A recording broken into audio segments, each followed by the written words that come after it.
Ilang araw nang nag-aalboroto ang Mayon sa Albay. Libo-libong residente ang apektado habang ang mga taniman binalot na ng abo.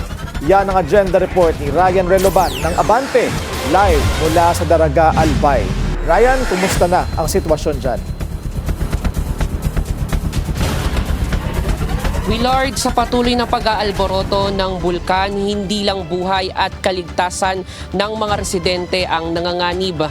Pati na ang kabuhayan ng mga magsasaka ay unti-unti nang nalulugmok. Mistulang abo na lang ang natira sa dating lunti ang taniman. Sa bawat pagbuga ng abo at pagdaloy ng laba mula sa Bulkang Mayon, kasabay nitong tinatabunan ang pag-asa ng mga magsasaka sa Kamalig, Albay. Daang-daang ektarya ng palay, gulay at ibabang pananim na ang tuluyang nasira.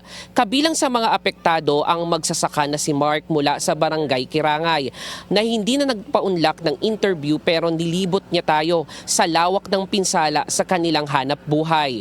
Kwento ni Mark, halos wala na silang nailigtas sa kanilang pananim. Bukod din kasi sa ashfall, problema rin ang kakulangan ng tubig at tuloy-tuloy na banta ng panibagong pagputok. Ang kanilang mga alagang baka ay apektado na rin daw, kung saan saging at tubig na lamang ang kanilang pinapakain. Una nang inihayag ng Albay Provincial Veterinary Services na kulang ang pagkain ng mga hayop matapos matuyo ang mga damo. 7 kalabaw at 4 na baka na ang namatay dahil sa pagbagsak ng abo. Ayon kay Kamalig Mayor Carlo Erwin Baldo Jr., lahat ng mga pananim ng mga magsasaka ay hindi na talaga mapapakinabangan. Kaya kinakausap po sila na dapat ibaba na lang yung mga hayop nila, ilagay natin sa isang area na may pwede makain at sila pa rin ang magbabantay at ihanap na lang natin ng cash for work nila.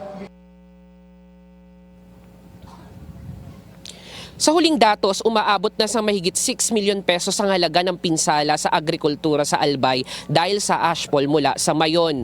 Dahil dito, nanawagan ng mga apektadong magsasaka ng agarang tulong sa pamahalaan, mula sa ayuda hanggang sa rehabilitasyon ng kanilang lupang sakahan. Nahihirapan po kami kasi nag-aalala nga ako kahit nandito ako kasi baka maano ng abo.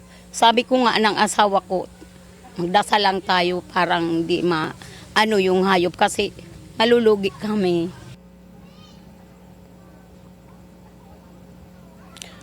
Habang inaantay ang tulong, araw-araw na hamon ng kinakaharap ng mga magsasaka, lalo na't hindi pa rin tiyak kung kailan titigil ang pag-aalboroto ng bulkan. Willard, sa huling datos ng Albay Public Safety and Emergency Management Office, 80 na barangay ang direktang naapektuhan ng ashfall as of May 4.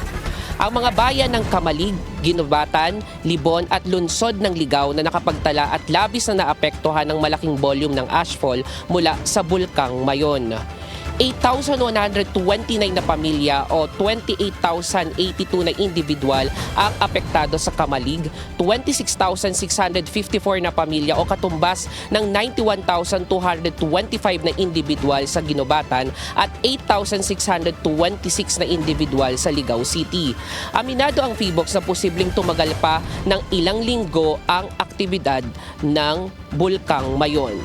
Willard, kakapasok lang na balita, kinumpirma ng Albay Provincial Information Office na isinailalim na sa state of calamity ang 8 bayan ng Albay. Kasunod pa rin yan ang nagpapatuloy na pag-aalboroto ng Bulkang Mayon. Ito ang Tabaco, Legazpi, Ligao, Kamalig, Malilipot, Santo Domingo, Daraga at Ginubatan. Balik sa'yo, Willard. Ryan, napansin ko lang sa video na kuha ng news team na kitang-kita ang Bulkang Mayon ngayong araw. Masasabi ba natin na kahit papaano ay nabawasan ang aktibidad ng bulkan? Willard, tama ka nga, nabawasan yung aktibidad ng Bulkang Mayon. Dahil base din naman din sa mga nakausap natin na residente na apektado nga nitong mga nakaraang araw na pag-aalboroto ng Bulkang Mayon, ay ngayong araw medyo payapa at kalmado at hindi nila masyadong naramdaman yung pag-aalboroto ng Bulkang Mayon kumpara nung mga nakaraang araw. Pero Willard, kanina pagpunta nga natin dito, kaninang madaling araw ay umulan at kaninang mga alas 6 ng umaga, yun yung yung huling pag-aalboroto ng bulkang Mayon. At sa mga susunod na yung mga sumusunod na oras naman ay wala nang naitalang pag-aalboroto ng nasabing bulkan. Willard? Alright, sana hindi na lumala ang sitwasyon. Maraming salamat at ingat. Ryan Reloban ng Abante, nag-uulat ng live mula sa Daraga, Albay.